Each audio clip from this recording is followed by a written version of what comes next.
June Share, 13th. it's the same. No, what we're sharing. No, you can have it. Yeah, we can share that. We're sharing. You guys sort that out later. The June That's your copy. 13th town board meeting. First, publicly heard. I only have one, and it's a combo. No, it isn't. I was kidding. Paul Kastner. Yes. Paul, how are you? I usually play with a bigger house. Just update you on some of the chamber happenings. We just had a really wonderful event. It was a panel discussion on the changing face of Woodstock. We had it at the lodge. If you haven't been over to the lodge, you should go. They're doing a wonderful job there. I guess we had about 80 people come out, and we had 7 panelists there. Yeah, it's a nice turnout. And I think the discussion was great to hear about the enthusiasm that these new entrepreneurs and merchants have for the town. Really, it's gratifying. And I think this whole feeling about, we're not from Woodstock in some cases, but we love it. It really is warming. The other news, of course, is the booth is finished. It was very, very nice. We've got a number of compliments on it. We had one or two detractors, why aren't the old colors there? But you'd expect that. But it Can't really, win all the time. yeah, it really came out nice. And third, I was very happy to see on the agenda that you're going to address the bathrooms, which is, they are in desperate need. Yes. Really bad. So that's my update. Well, I just want to thank you and Randy and the rest of the chamber for really stepping up. The last year and a half, it's really been a great communication back and forth. And I think it benefits the town all the way around. We agree. So, It's terrific. And we like how you taught us to work with us. thank you. Yeah, I had a couple of questions though. You Sure. say the booth is Just- finished? Okay. It's about this topic. They say Yeah. the booth is finished, and where is the booth? Oh, it's a chamber booth. Rock City Road. The chamber booth, Rock City Road. Okay. And then my other question is, when you mentioned the lodge and that they had, was it an open house you said they had, or was No, it? it was our event that we held at the lodge. Oh, okay, Yeah, okay. No, it wasn't. They're not ready for that yet. Yeah. They're getting there. Okay, cool. Okay. I have a question. If there was one message that rang through at the meeting you went to, what would you say it is with all the new store owners and? Again, I think it was, the question is, why did you pick Woodstock? And to the person, they said, either we were up here when we were kids, or we went through the town, we loved it. We saw that there's a great opportunity here. I mean, it really was heartwarming. We didn't prompt them in any way. But I really think that's the overriding message. Of course, the mix of things coming in, predominantly food, is very good. Yeah. I think it's going to be a great addition to the town itself. So what kind of restaurant is it? Which one? The old Sylvia? joint? Yeah, Sylvia. Sylvia is going to be, I guess you could call it Asian fusion, Oh, because the owner's sister is the chef. okay. So I think it'll be a great experience. Asian fusion, I like that. Okay, sounds great. Yeah, I can't wait. I've So I've been who- inside, it looks beautiful. Just a couple other things. Now, I know that somebody had donated a few stones to put in front of the That picture bench, frame there. yeah. And I think the That was town, Tom. got those, yeah, so the town got those, and I know if they haven't already, they were gonna put some gravel in there to set that up and That'd make be that great. nice. It was pea gravel. Pea gravel. Yeah. Is that been done already? I wasn't. No. Okay, but I know they're, I got to talk to you about it. I got a letter, I got an email from Dave Heckeroff asking when it was going to be done, so I talked to you. the other thing is, I went over with Mike Reynolds and Kevin Peters from the highway, and we looked at that one planting area where the trees are. Yeah. And we're gonna go in and trim out all the dead stuff and take down some of the smaller stuff, clean that up, and then we'll work on some type of planting plan. Right. As well as, if anybody comes up with a planting plan, I know we're trying to get somebody interested to go over there and give us some advice. Okay, we need donations of plants. Oh, yeah. Oh, yeah, don't say no. yeah, donations are always good. But, Yeah, it's greatly appreciated. okay. Because I think now the whole area looks a lot better without the bushes and really came out nice. Yes, I agree. Yeah. So, anyway, Okay, thank you for that. Thank you. That's it. Thank you. I know. Any announcements from the board? Just a quick announcement that I went to the New York State Water Infrastructure Improvement Grant Program on, what was it, Thursday? Tuesday? Lost track. Friday. Anyways, it was a great, it was an hour presentation from Kevin Cano's office. There's lots of money, and they're very willing to share it with the municipalities on creating project, going along with the projects that we're working on for clean water, clean drinking water, sewer systems, wells. I was very encouraged with the program. They don't think their funds are going to be cut with the new EPA cuts, which I was concerned about. And I was very optimistic that we have some good contacts. Bill already contacted them, they contacted me again, so that we can get some, really decent grant money in the future for all our water projects. So I'm optimistic about that. Yeah, I am too. One of the projects that Kathy and I are going to be looking at some point, would like to, there's a lot of silt, and the wells keep silting in and filling in, and we have to keep pulling the pipes up. So Larry Allen, the water superintendent, is keen on, and we've been putting away money over the last 2 years to do a study and look into drilling another couple of wells down in the same general area. So this is something that actually there's money for funding for the study itself and the design, and then study to implement it, or money to implement it. So.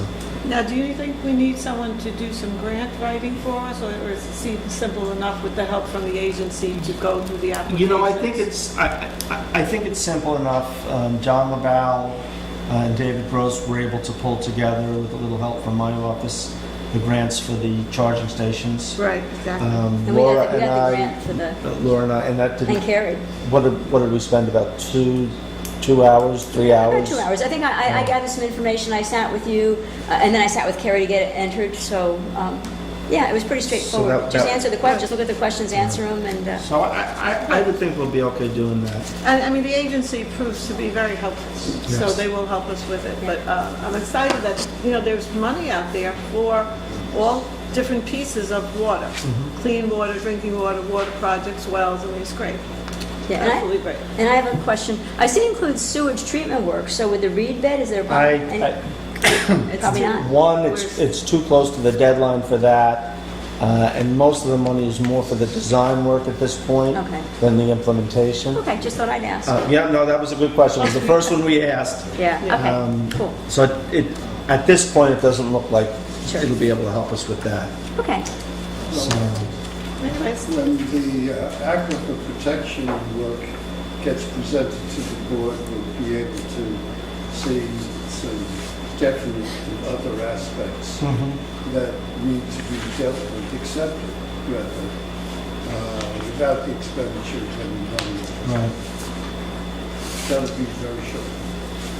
So, and one other thing, not to delve too far into national issues here, but I know that the country was, and the world's probably, in an uproar a week or two ago when our leader pulled us out of the Paris Agreement.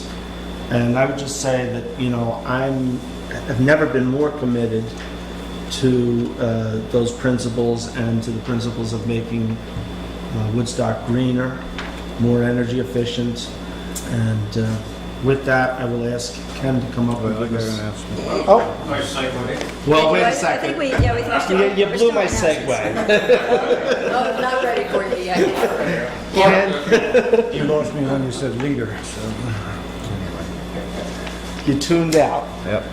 I just want to update, people might be noticing the stone wall at the bottom of the Como. Oh, yes. A wall that's been there for over 100 years now.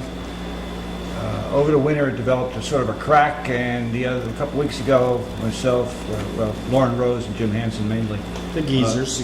pulled it back into alignment, and we were going to, and Mike Reynolds was going to come in and dig underneath it, and we are going to lay a foundation and put it all back together nice and orderly. That was the plan, until Friday, a truck decided to hit it. Oh, So we're back to actually, we're before square one now. Luckily, the truck had insurance, though. Yeah. So on Thursday, Jay and Mike Reynolds and myself are getting together, and hopefully we can develop some type of plan to not only fix it, but come to an agreement on that opening down there. That's Thursday. Thank you. And then I had something before you went to That's an Ken. issue that CSAC at least has been confronted with for about 3 or 4 years. So just in a nutshell, so the public understands, we're talking about potentially, at this point now, we can move the pier over a little bit, widen that throat a little bit. But also, and I know Richard, you're very hot on this, and I agree with you, that in doing that, we need to also look out for the pedestrians and create some kind of There sidewalk. has to be some type of sidewalk. When the property was first purchased, and actually this problem came up back in the 70s when the property was purchased, Val Cadden, the supervisor then, said, no, we're going to leave it narrow like that because it acts as a speed deterrent.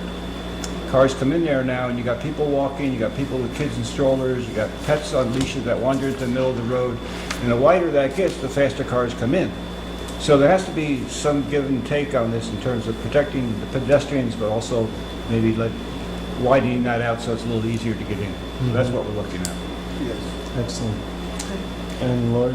Yes. So I was not, unfortunately, at the last comprehensive plan meeting. However, I do believe, and Kathy and Iris can probably confirm, I think the public hearing is still scheduled for the 22nd. Yes.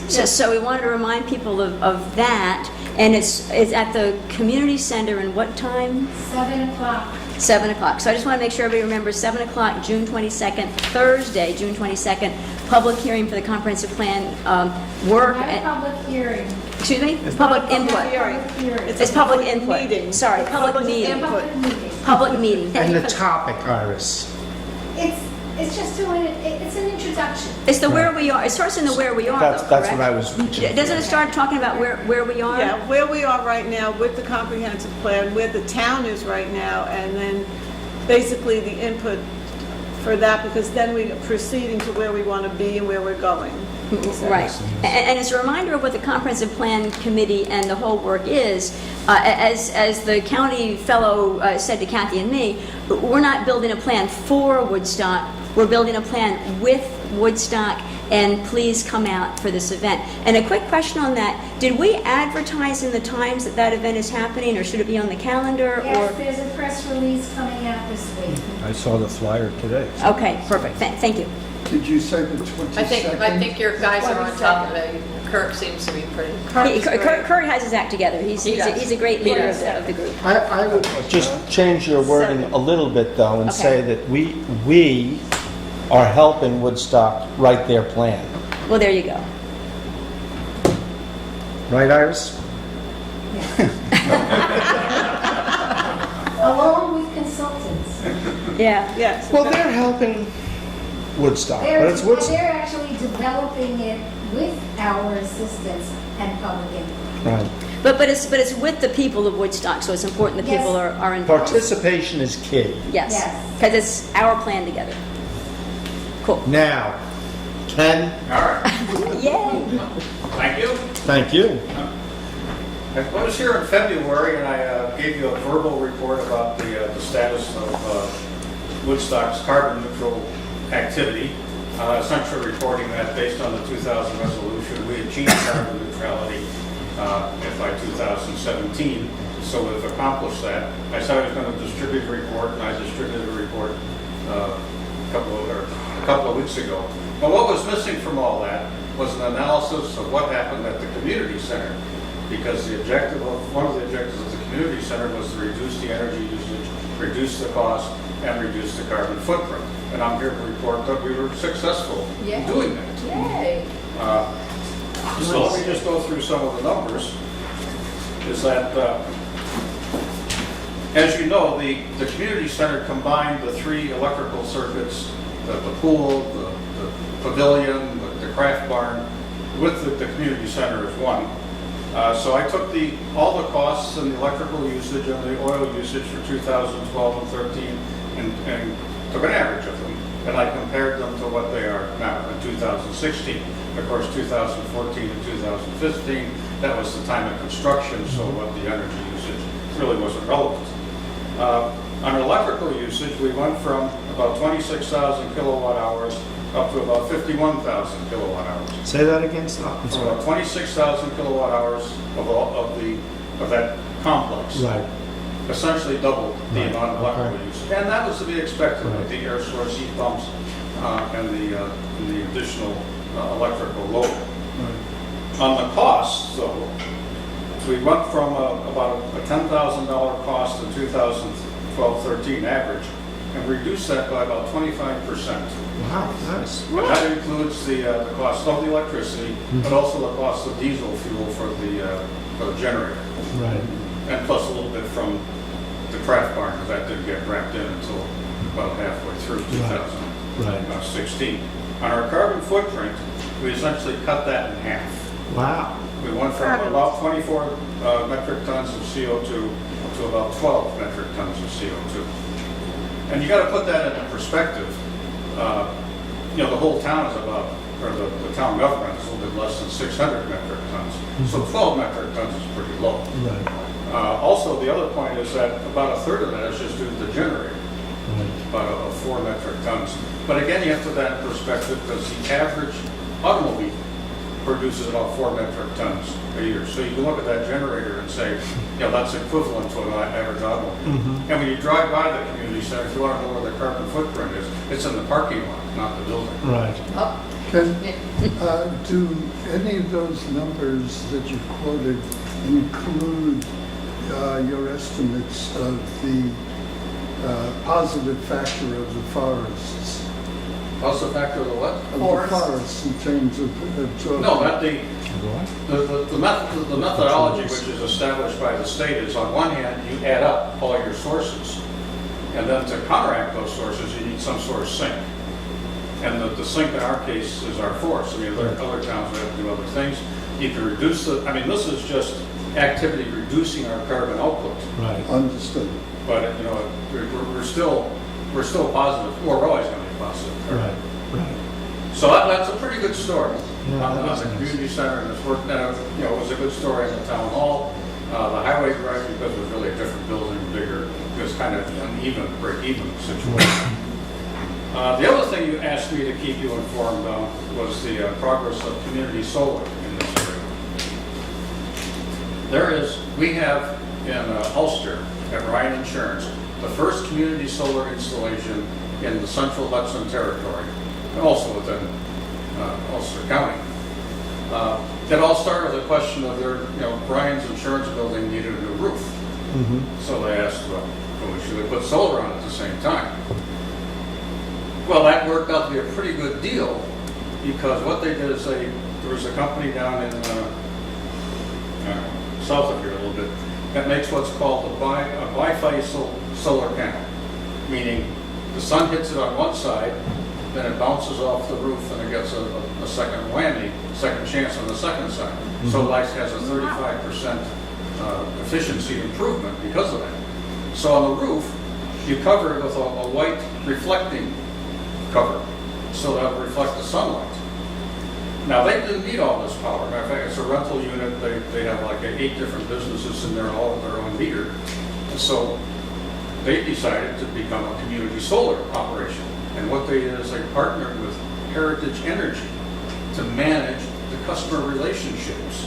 So if you want to get solar power from this installation, you call up Heritage Energy and order solar power. Wow. And this is, you How can big see, a system is it, Ken? huh? How big a system? I don't remember. It's about 200 kilowatts. Okay, not huge. I mean, it's not very, Right. it's handling now about probably 20 customers. Some of them are in the building and some of them are, Right. but it's a prototype, both for Central Hudson and for them. But you can see how this could scale. Right. One of the big problems with community solar is that, you become a marketer of solar energy. You have to charge people and send out bills. And if you could see how you could partner with Heritage, Arco, Enco, these other companies that have established customer relationships to really expand the availability of community solar. Okay. How expensive was the roof? Pardon me? How expensive was the roof? I mean, is it like astronomical compared to putting down a regular shingles roof or? Well, yeah, I mean, it costs more because they put in the solar panels, but the whole thing was a financially driven operation. I mean, these people weren't trying to save the planet. Right. I mean, this is Ryan Insurance, he had his consultants, his real estate consultants and his accountants, and they did the numbers and said, hey, this works out for us. We incidentally are putting on a white roof down here for that reason, that it eventually, if the solar panels down there need to be replaced, we could then use the two-sided Right, panels use to two-sided replace solar them. powers. Down here being Town Hall. Town Hall, which hopefully in the next week or two they'll be moving in. So, I'm sorry, go Go ahead. ahead. The other thing that's happening in this area with community solar is that we have a large company which is developing a lot of solar farms within the Central Hudson Territory. Mm-hmm. This is, here we go, yeah, it's, Not the company from Boston, is it? no, it's not the one from Boston, they're from Cypress Creek. They're actually from Santa Monica, California. Okay. But they have, within New York State, 1,400 sites identified for solar power. They see New York as a terrific opportunity for solar power. And they're developing, just within 10 miles of Woodstock, they have 2 sites going in. One over in Saugerties and one in the town of Is that the Kingston. one up off of 32? Is that them? No, the one off of, well, it's off of Kings Highway. Yeah, That's the okay, same one, yeah, yeah. yeah. Right, that's one of theirs. And there's one that comes off of Allied and Hill Road in the town of Kingston. Town of Kingston. So So this- it's the same company doing both? They have, there's about 110 solar farms which are on the Central Hudson interconnection queue. Cypress Renewable has 40 of those installations on within Wow. Central Hudson. Everyone else is kind of nickel. I mean, the other company, Solar City, has 5. Really? And the others are sort of ones and twosies. So this is a big deal. And this is the second largest solar developer in the country for utilities. So this is stuff that's going to go fast, and it's going to really take off, and it's going to change the whole solar industry within this So let me put you on the spot and ask you a question, and I'll also put this out to the board. I've been, since the day I took office, every week I get a couple of phone calls about solar, although it has slowed down the last couple of weeks. But there's one company in particular that's very keen on doing community solar, and they're very, very interested in our landfill. And I know that the transmission line is not up to spec, but they think they can get a big enough system up there to make it worth putting in a transmission line. I mean, they're talking about something maybe somewhere between 3 and 5 megawatts, is that the right term? It's like, 3 to 5 what? 3 to 5 Megawatts. megawatts. megawatts, yeah. So, is that something we should, We should take a look at it and see what, it all comes down to finances and what the deal is and whatever. and I think what they're talking about is they would just come in and lease the property from us. We would just sign a lease and let them, You may want to just have it paid with electricity. Yeah. or we could do some kind of swap, but we wouldn't, we wouldn't manage it, we wouldn't own it, we would just Well, lease that's the it. whole idea of community Yeah. solar, is that Yeah. some other entity owns the whole thing. Bites the- Not only that, they become a marketing organization. They have to go out and, pound on doors to get people to buy it from them. Right. Which is where the partnership with Heritage Energy was so interesting. So, I believe we would probably have to do an RFP to solicit bids. Are we interested in Sure. putting together an RFP to, Yes, Yeah. and so it would be community solar, we would lease the property, and it would be managed elsewhere. it would be, yep, and it would provide electric for anybody who wanted to buy it. Yep. We could be paid with electric, I mean, Yeah, you could we, work. or it we could could be work a- something out. But you guys are interested? Sure. Yeah, yeah. Yes. Okay. So I'm gonna sit down with Rod and work up an RFP, maybe Ken, we could, Sure. okay. So I want to thank you, Ken, because being on the board, there's so many different things we do all the time, whether it's water, I sewer, understand. lights, totally get it. It's So- 1,000 items, an inch deep, right? Right, so the fact that you are taking the lead with this and doing so much work for us, I It is truly, invaluable. truly appreciate it, more than you know, to have someone who I feel is an expert really looking into it, giving us great information, so thank you again. Well, I've I really learned a lot in appreciate the last couple of years on this whole thing. No, it's- And, you know, we're now in a position where most towns in their comprehensive plan say, well, we're going to be carbon neutral by 2035 or 2050. Well, we're already there, right? So we have to come up with something else. I've already talked to Kirk about that. You know, we really need to have another objective for the next 10 years. You got some ideas on it? Well, it's, you know, you look at what the state is doing, this climate smart committee that I'm involved in, it really has two main focuses. One is on, you know, carbon neutrality, reduce your energy usage, and so on. And the other is on what they call sustainability, essentially preparing for flooding. Now, we haven't, you know, compared to what Shandaken and Olive and Kingston have done, I mean, we've really done very little in that area. We've focused on the carbon neutrality part, which they really haven't focused on. Right. But, you know, it's probably time to look at that other side of Yeah. the program. Well, if I could say something there too, I guess a thought that comes to mind is when we say Woodstock is carbon neutral, I think you're talking about the town of Woodstock, the properties of Woodstock, and the usage of the town of Woodstock's electric. But it might seem if we could influence and be helpful, like the solar farm is a great start, if we could be helpful to helping residents and properties in the community be carbon neutral, that's something we, as a role model, we may be able to expand in terms of who else in the town of Woodstock boundary is carbon neutral. Perhaps that's something we could influence, again, with Bill's solar idea out of the landfill and stuff like that. So that may be something that we can do to help the whole town. This is part of the discussion that, you know, really belongs with the comprehensive plan. And, you know, I'll be involved with that to a certain extent. And I did have a question there too. Is for the Heritage Energy, which is done in the town of Ulster, can anybody in the county benefit from that solar, or is there a geographic distance limitation where you have to be, you know, within 5 miles or 10 miles to be able to benefit? Or they can, you know, you just call up and become a customer.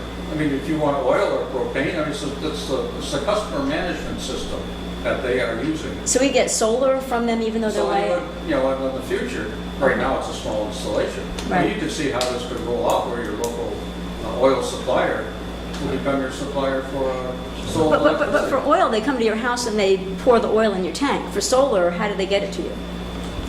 All the electric goes onto the grid. So it just goes in the grid? It It's just goes in, it's a big stream. and- So you're just paying through Central Hudson, for example. It goes in Central Hudson's grid and you pull it out, but it's just your... Central Hudson gets paid for the delivery. Yeah.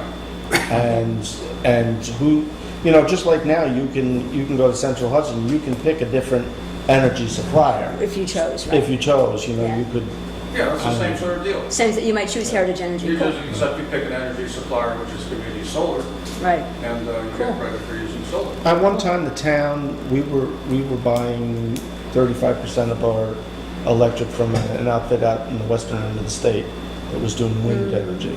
Ah, okay. So when you get down to renewable energy credits and how, you know, what's the difference between the virtual reality and real electricity? It's a complicated. to When we explain get down to people. that part, we call Ken. Ken, you, I'm sorry, go ahead. Go ahead. From time to time, when I go shopping, I see a couple of people outside of the different markets, and they're peddling clean energy. Right there in Esco. Yeah. And they claim, and I haven't been able to find out if there's any detail about this, they claim that what their energy that they're looking to get people to sign up for is less expensive than Central Hudson. Do you know anything about that? 'Cause I Well, the PSC is trying to shut the Escos down because they start off with one of these contracts for the first 6 months, you get a great deal. Then it automatically resets. Sounds like Tom Cable. And, well, and what they found out is that a lot of people who really don't understand their electric bills or ESCOs and all this stuff end up paying a lot more for electricity than they would have just stayed with their supplier. A few people I've looked at that haven't used ESCOs, I mean, it's not a big deal, but they were paying more for electricity than what they would have paid for the Central Hudson. Bait and switch. Bait and switch. Well, you know, No, it has just to- like Time Warner, you know, Exactly. for $30 we'll give you free TV and phone and everything else. And then at some point, $215. then it resets. Ken, Well, let me first agree with Kathy. You're an incredible resource for this town. That's all the compliments you get. It's all downhill. All downhill. You had mentioned once before, I believe, regarding town hall and the solar panels that came off town hall. Where should we go with these? I mean, they're sitting somewhere now in the garage. They're going back on the roof. Do they need to be tested though, and all those things? The company will do that when they put them back up, make sure they're in good I mean, condition. But we do not budget for that. No, we have the money to put them back on. You know,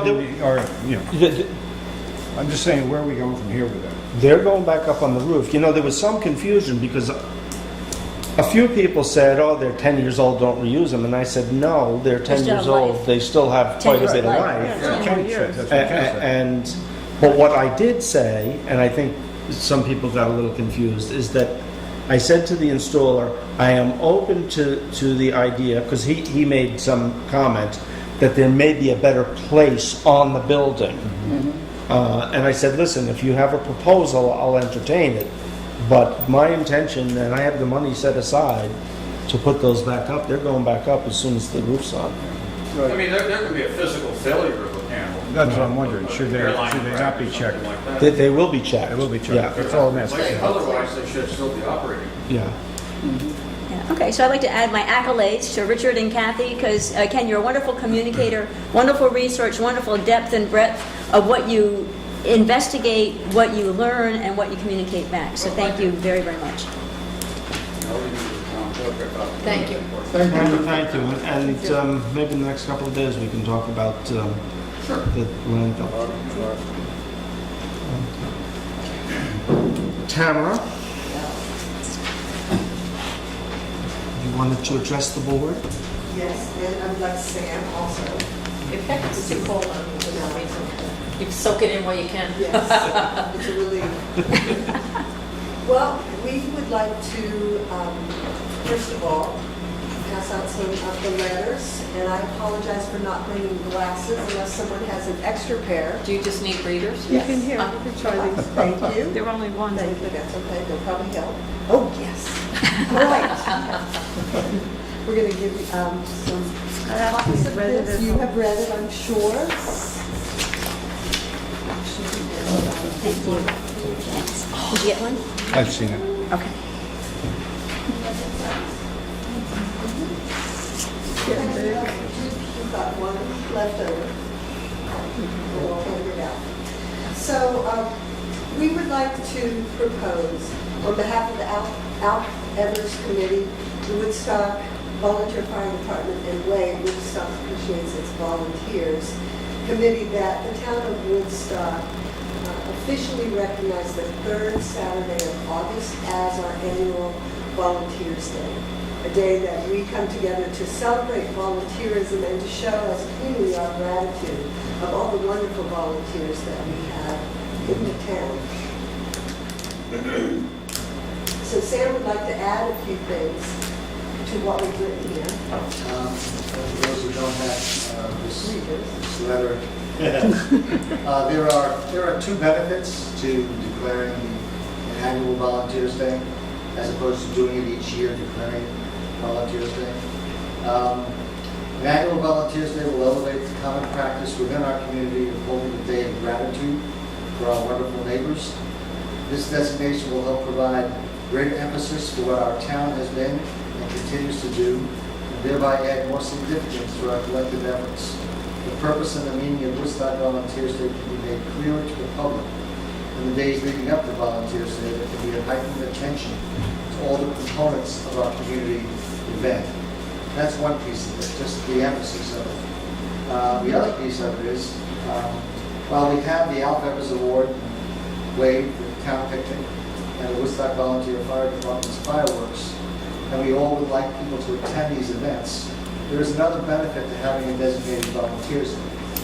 Designated Woodstock Volunteers Day will help to focus the public's mind on the important act of showing gratitude to those who volunteer. And those who cannot come out to celebrate or prefer to celebrate and/or honor volunteers in their own way can do so privately or in a manner of their choosing. Whether the people attend our activities or not, they will be drawn into our community's sense of appreciation who all our wonderful neighbors who volunteer. So it's just, it helps to pull people into what already is a wonderful thing that the town does. Our community, Woodstock's known for a lot of things, but in this area, we're actually a leader in this idea. And every so often, we get other towns contacting us and saying, we'd like to do this too. How do you do it? And we give them as much advice as necessary. And it's kind of, on one hand, it's nice to see them appreciate the idea. On the other hand, what we do here in Woodstock, it takes a lot of work to make it happen.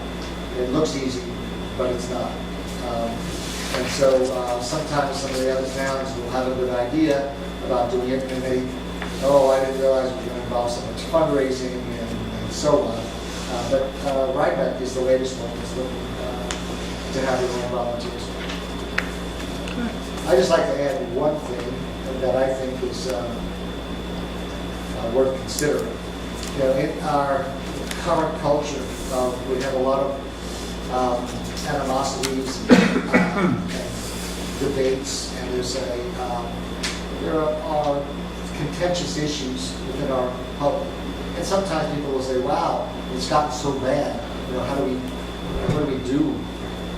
Well, I think if we look at something like what volunteers do, and we realize that we have something in our arsenal, the capacity of our people in our community to set aside their political differences, their philosophical, religious differences, and to actually think, let's save somebody's house. Let's feed the hungry and do this together, regardless of your political point of view.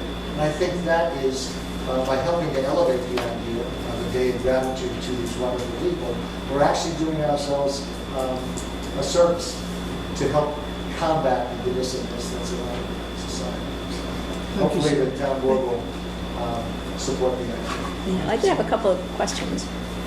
When you're ready? Yeah, sure. Okay, so my questions are two questions, and I love the idea and I love the thought, first off, but I have a couple of questions.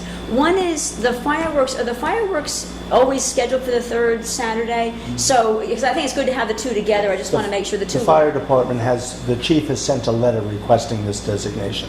Yes. So that the fireworks can be on Yes. Volunteers Yes. Day, and The okay. Members Committee and the Volunteer Fire Department. Oh, okay. support So everybody's in sync that these three Yes. events will always be on the same day. Okay. So then my other question is, speaking of fundraising, is as we make a Volunteers Day, is the fundraising, is there any worry about it continuing to be independent? Because so far, I think this is a self-funding program, right? You get enough donations in, and that's what makes the Volunteers Day. So is there any worry once it becomes a town-sanctioned Volunteers Day, will that self-funding nature continue, or might that self-funding nature morph into a town-funded expectation? I would say no, You're right. only because every year we already make this designation. We did it at our Right. We just do it yearly. yearly, Sure. and it's done at the organizational meeting in January. Okay. I think what Sam and Tara are looking for is just, to say from here on out, the third Saturday will be known. So that the funding issue won't change. It's that- I think- Well, my question is what will keep it from changing, because right now there's a separate organization that does the funding, so that if that separate organization ever folded and said, we just can't do it anymore, what would the town do is my question. Well, We'd have to have would that be conversation. determined at some future day. Yeah. But Okay. being a town tradition, okay? Yeah. The community can, for instance, what happens on Memorial Day, okay? Sometimes over the Yeah. years, in history, there's been some waning of energy about it. Other And times- rain. And people, Even. people do it. Yeah. The question is like Mother's Day, Valentine's Day, there are these various social things that occur, and people have a heartfelt connection to the idea. Right. So whether there is the actual picnic, okay? Right. And so far we can see it going on, but if in fact something, another generation decides not to, it'll still be Volunteers Day. Right. Hopefully it'll be And part of it may change, morph, It may. become a little different. I would assume that it would. Yeah. It's going to evolve in some way. And one of the things that Sam highlighted in the letter, that making it an official designated day allows for people to celebrate it in their own way. So it's Interesting more point, yeah. more inclusive that way. Well, I think it's a- People can make their own decision about how to celebrate and how to show gratitude. Yeah, well, I definitely think it's a fabulous idea. I love Volunteers Day. This town runs on its volunteers. I love the volunteers. We have so many volunteer groups that just do a fabulous job in whatever they're, whatever they do. So I think it's a fabulous idea. I should point out a significant thing. The Benjamin Center, Group Halls, were you there when Bill, we both went to an event about volunteerism? And the Benjamin Center had done an analysis, and there are millions and millions of dollars that are saved within our economy because of all the Hundreds volunteers. It's like It was 150 a million. lot, yeah. It was I wanted to some get that phenomenal data number. because that was pretty impressive. It's interesting because, talk about fundraising, they've been to the Community Foundation, the large foundation organization that pools foundation and donations from large donors and gives it out. And we had gone to them for actually a group called Ulster Corps, which is a countywide volunteer group. And we had asked them, how can we get on the queue, if you will, for this? And they were saying, well, what you really should do is find out what is it worth to the community for a person to volunteer. Can you translate that into dollars? And so what the Benjamin Center did through their study, they helped to quantify how much a volunteer's hour was worth. And how And many they millions did, of dollars. and they didn't use a very high hourly rate to boot. No. So they were quite Conservative. conservative in the estimate. Right. I'll have to dig that information up. I think I have that as well. Actually, I had conversations with them. They were encouraging Woodstock Volunteers Day to speak to the county about having a Volunteers Day. And they said they would be happy to bring their study, Speak their to that. analysis to support the recommendation. And not to diminish the value of the dollars, but also there's the generation of wonderful, warm feelings. And that, in my mind, is at least as important as the money. And I'd also like to say, speak for myself, I know that occasionally I've been involved in contentious issues. And Well, excuse And might even us for a he minute. courses a few every now and then too, I may add. so far, not tonight. So far. It's early. It's early, Jay. It's early. Well, there's the Continue. entertainment value also.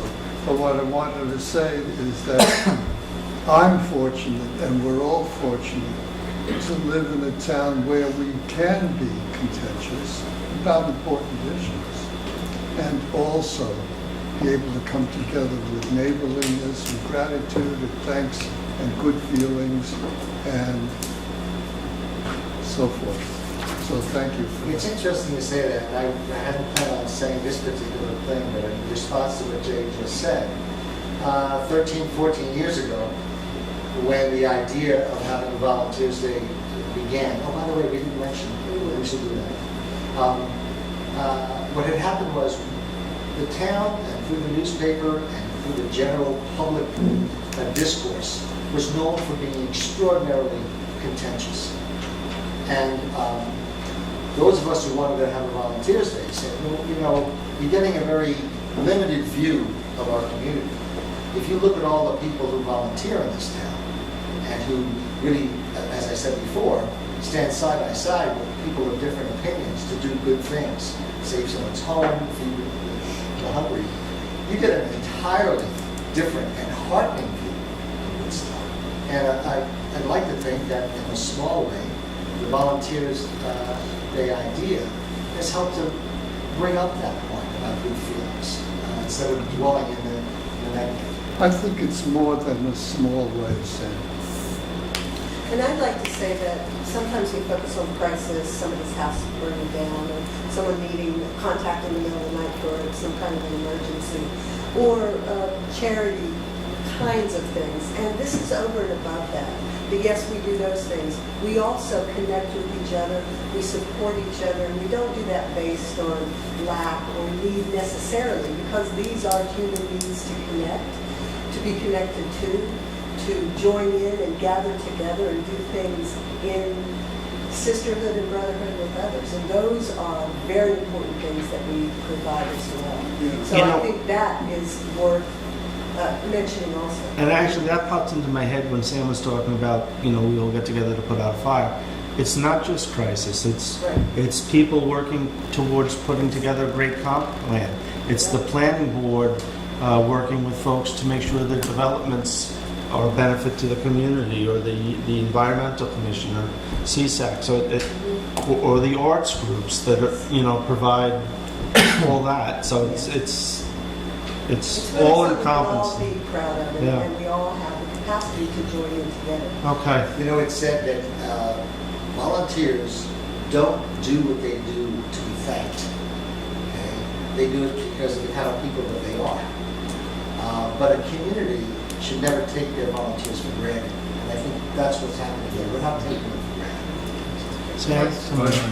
I just want to know, as a person, I organize the Alf Evers Award each year. And oddly enough, what I think this is going to do on an interesting level, just for the volunteers within our committee and all the other, in the fire department, is we've never been under the same roof, all these years. I'm sorry. We haven't been under the same roof all these years. Actually, the Alf Evers Award started the same year as the Volunteer of the Year Award did, but it was just totally coincidental. People think we work with you, or you work with, we've always been separate. And I think pulling it all under one roof helps the people involved on these committees just to feel more included and more involved in the Right, whole not process. Not separate. Yeah. So I'm sensing the board is all in favor of this. Yes. So we could have a very down and dirty, quick I have it, resolution. it's even right here. If you just say, be it resolved, and take what I swear around. Or I thought that we would take the next week to put together something with a few nice whereases. Okay. We'd also like to mention that this year we want to dedicate this celebration to Jeremy Wilco and Victoria Langley. This year. Honor them in particular. Sure. And what they have contributed to our community and to volunteerism and to volunteers. Sure. So I will ask each of you over the next day or two to send me a whereas. Sure. It's going to be a joint effort. Thank you. It'll be on the agenda for next Thank you week. very much. Whereas, do you want anything along with it? Yes, some thoughts behind the whereas. I'll just say whereas. Okay, so I guess we have some resolutions. Be resolved to hire Christoph Liam Sievers as temporary seasonal worker effective June 19th to September 30, 2017 at a rate of $12.79 per hour for the town of Woodstock Highway Department. Second. All in favor? Aye.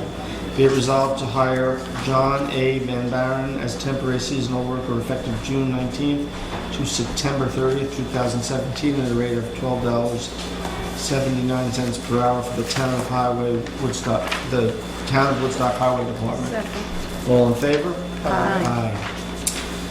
Be it resolved that the Woodstock Town Board seeks bids for the installation of insulation, siding, and sheetrock at the Rock City Road public restrooms. Sealed bids will be accepted by the Woodstock Town Clerk's Office, 45 Como Drive, Woodstock, New York, 12498, up until 3 p.m. Tuesday, July 11th. Information available at the Town Clerk's Office, and I'll have that for you tomorrow. That's fine. And be it further resolved to authorize the town clerk to post the following notice in the town's official newspaper. The town of Woodstock will accept sealed bids. Woodstock Town Clerk's Office, 45 Como Drive, Woodstock, New York, 12498, up until 3 p.m. Tuesday, July 11th for the installation of insulation, siding, and sheetrock at the Rock City Road public bathrooms. For information available at the town clerk's office. Second. Do I have a second? Second. Okay. Question. Yep. I'm sorry I jumped into. That's okay. Is there any way because of the importance of this and the season, to make the reception of bids earlier. Do you need 2 weeks? What do we need to have? No, the paper? I'd rather take the time, because I'm not planning to do it over the summer. This is not, September, October would be the perfect time to do the work. Gotcha. The weekday flow slows down, and they should be able to do it. So Without too much input. I thought about that, Jay, and there's no point to rushing. I'd rather let the guys take their time. Good. Some guys will be slowing down a little in the fall and might be looking for a nice job. And you want it winterized anyway, right? Isn't the biggest issue to get it winterized? It's to winterize it, right?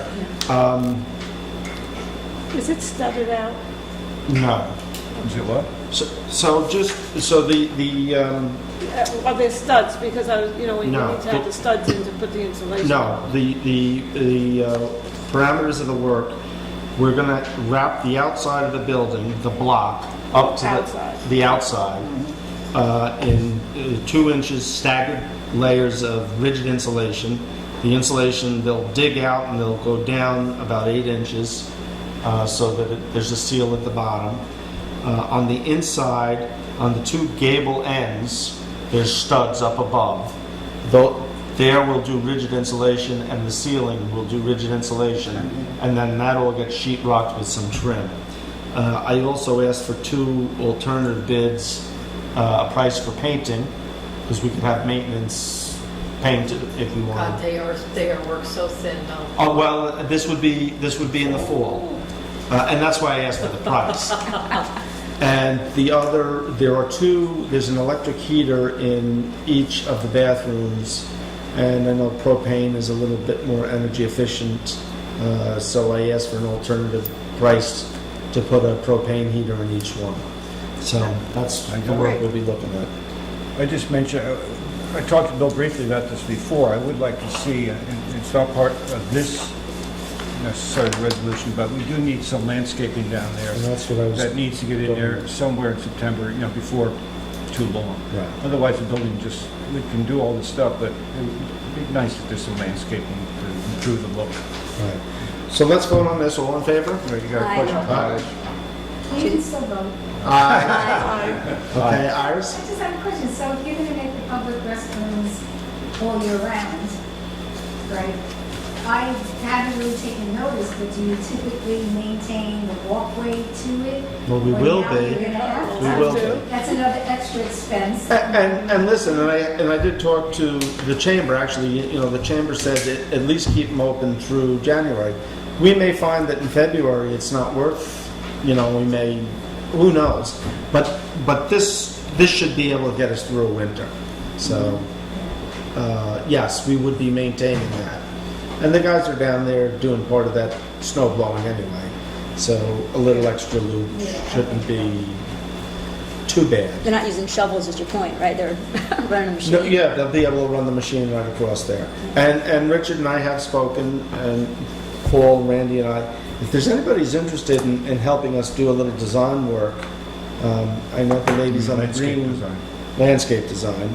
The ladies on the green are a little pressed. They're very busy there. So if there's anybody Design work and on the landscape. Landscaping. Around the bathroom. There's 2 plots there. There's one as you pull in where there's a lot of trees and shrubs. Highway and maintenance are going to go in there in the next couple of days to clean that up. ask Michael.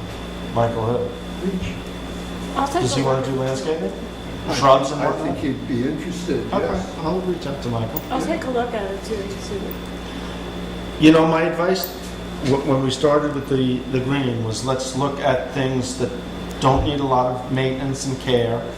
Maybe a few nice shrubs with some ground cover. So anyway, if anybody has any thoughts, and I'll reach out to Michael. Okay, moving on.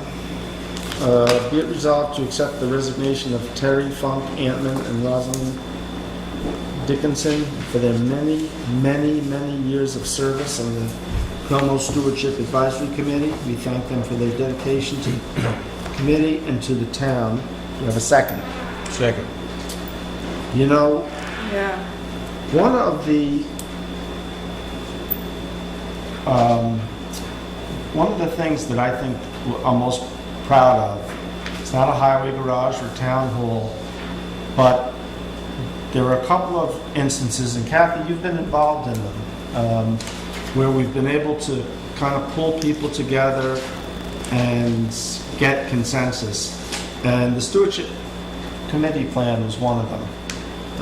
We had a very bumpy start many years ago, and Terry and a group of 4 other women invited me and then Kathy, and at Terry's kitchen over cookies and milk, we started to talk about how we were going to make this all happen. And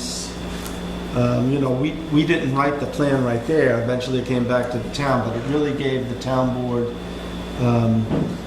the push to get a plan done, and it gave us a lot of good information. And Terry was just so incredibly instrumental in making that happen. And I remember going to her and begging her to give me 1 year as chair of CSAC, just to help get the committee started, get the framework done. And 1 year turned into 2 years, turned into 6 years. And actually, she had told me last August this was it. And at that time, I was aware of Jeremy's health, so I asked her to give me a little bit more time. And I said, give me 6 months into an administration. And she graciously did, and I can't thank her enough for that. And, words don't describe how appreciative I am of Terry and the committee as a whole. They all worked very hard, they worked well together, and they really proved that when people sit and listen to each other, we can get a lot done. So thank you, Terry. Thank you, Rosalind. I'd also like to say that there were some serious bumps in the road, and Terry just had this wonderful way of getting people to work through the difficulties and work together and move forward and not get bogged down with controversy. And she just kept that committee moving forward in a very positive direction for years. And although I saw the smile on her face the other day when she said she was no longer going to do it, we totally appreciate all the heavy lifting that she did all those years. I'll tell you that, so I'd asked her for 6 more months. She agreed to that. Back about a month ago, she called to my office. I was out of the office that day, and she called like 3 or 4 times. And Kerry finally got a hold of me and said, Terry's called 3 or 4 times. And I kind of knew in the back of my head what it was all about. And I happened to be working right around the corner from Terry's house. So I called her up, and she said, oh, we need to talk. I said, yeah, okay, come on over. And she comes over, and she looked very concerned, and she just had a hard time. She says, look, I really need to sit down. I said, yeah, okay. You could see how... The relief. Yeah, the relief, absolute relief. And I said, look, you promised you were a person you were, I will be too, so... I just wanted, if I don't say something nice, Terry's my next door neighbor, so I'll get a rock through the window or something. At least one. I've sat on the committee for 6 years with Terry, and I saw where the committee began and where it's ending up, and beginning this transition. And Terry was instrumental in that leadership, and the fact that stewardship works. I mean, let's not lose sight of the fact that they've produced a management plan and for the future. And I know there's a lot of doubt whether or not this whole thing would work at the beginning. And I think because of Terry, it did work, because of Roz's work as well, and frankly because it was one of those committees that just gelled from the start, and with good people. And I've been on a lot of committees, and this was a good one. This was a good one. And I know we're going to nominate somebody else to take over coming up. Well, look at that. It's but the transition, I would also say, I agree, Roz also, at the same time, she had tendered her resignation along with Pat Jackson at the end of the year, and then both graciously agreed to stay on, and actually I think now Pat is content to stay on even longer. So I thank them both. With that, I'll call the question. All in favor? Aye. Be it resolved to accept Jeff Vignano as chair of the, be it resolved to appoint Jeff Vignano as chair of the CSAC committee. Second. All in favor? Aye. So we have 2 openings currently then, it sounds like, right? Because Jeff is, Yes, and So we we get two have been advertising. So, and actually, I think there were 1 or 2 people, People coming in. I haven't gotten any emails yet, but a few people have stopped me on the street and expressed interest, so. good. All right, we're done. Anything else? No. All Let's right. go home. Move to adjourn. Second. Oh, actually, I'd like to go into executive session for 5 minutes just to have a chat about the police department. So moved. Okay? We're done. And we won't be taking any action. It's just personnel conversation.